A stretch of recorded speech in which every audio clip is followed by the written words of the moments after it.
ഞാൻ പറഞ്ഞു വന്നത് അരുൺ സാർ പറഞ്ഞതിന്റെ കണ്ടിന്യൂഷൻ മാത്രം പറയാം. 2016 പിണറായി വിജയൻ അധികാരത്തിൽ വരുന്നതിന് മുൻപ് ഇറങ്ങിപ്പോയ ഉമ്മൻചാണ്ടി സർക്കാർ തറക്കല്ലിട്ട പദ്ധതികൾ മാത്രം ഞാൻ പറയാം. ഒന്നാമത്തെ പദ്ധതി കണ്ണൂർ എയർപോർട്ട് ആരാ പൂർത്തീകരിച്ച്? പിണറായി വിജയൻ സർക്കാർ.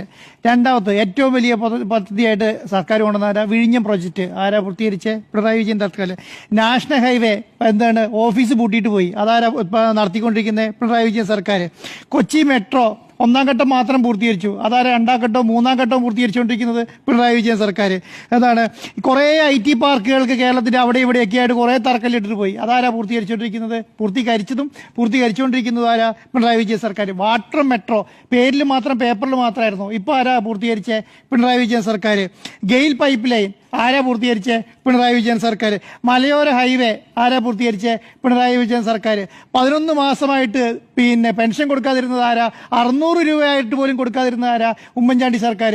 അതാരാ ഇപ്പോൾ 1600 ആക്കി പൂർത്തീകരിച്ചത്? പിണറായി വിജയൻ സർക്കാർ.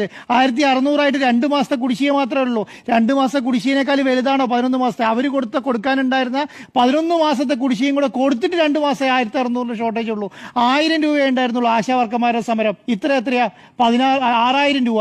അത് എല്ലാ അലവൻസും കൂടെ കിട്ടുമ്പോൾ 11,000 രൂപയോളം കിട്ടും ഒരു ആശാ വർക്കർക്ക്. അപ്പം കേരളത്തിൽ ഒരു സംവിധാനവും നടത്തില്ല. ഇപ്പം ഞാൻ പറഞ്ഞ ഈ പദ്ധതികളുണ്ടല്ലോ, ഈ പദ്ധതികളെല്ലാമാണ് ഉമ്മൻചാണ്ടി സർക്കാർ 2016 വരെ വലിയ പദ്ധതികളായി തറക്കല്ലിട്ടത്.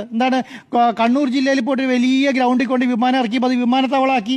ഇവിടെ ഒരു സ്ട്രെച്ച് മാത്രം പൂർത്തീകരിച്ചപ്പോൾ അതെന്തായി? മെട്രോ സ്റ്റേഷൻ മെട്രോയായി. അപ്പം ഇഴിഞ്ഞത്ത് തറക്കല്ലിട്ടപ്പോൾ അത് അവരുടെ കുഞ്ഞായി.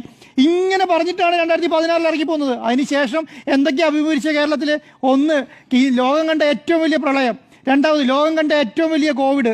ഇതെല്ലാം അഭിമുഖീകരിച്ചതിന് ശേഷം വരുമാനത്തിൻ്റെ സീറോയിൽ നിന്നും 2016 തുടങ്ങി 2021 ഏറ്റവും വലിയ പ്രകൃതി ദുരന്തങ്ങൾ അനുഭവിച്ച സ്ഥലത്തു നിന്നും പിണറായി വിജയൻ കരകയറി. ആ കരകയറിയത് വലിയ പ്രശ്നമായി മാറിയോ? ആ കരകയറിയ സമയത്ത് 99 സീറ്റിലേക്ക് പിണറായി വിജയൻ അധികാരത്തിൽ വന്നത് എങ്ങനെയാണെന്നറിയോ? ജനങ്ങളുടെ കൂടെ നിന്ന് പ്രവർത്തിച്ചുകൊണ്ടാണ്. അതുകൊണ്ടാണ് ഈ പറയുന്ന 80 വയസ്സായ മുഖ്യമന്ത്രി പിണറായി വിജയൻ ഈ സമയം വരെ ഇച്ഛാശക്തിയുടെ പേരിലും അദ്ദേഹത്തിന് ദീർഘവീക്ഷണത്തിന്റെ പേരിലും ഒരു സർക്കാരിന് ഒരു അഴിമതി പോലും ഇല്ലാതെ ഈ സമയത്ത് കൊണ്ടുനടത്താൻ പറ്റിയില്ലേ?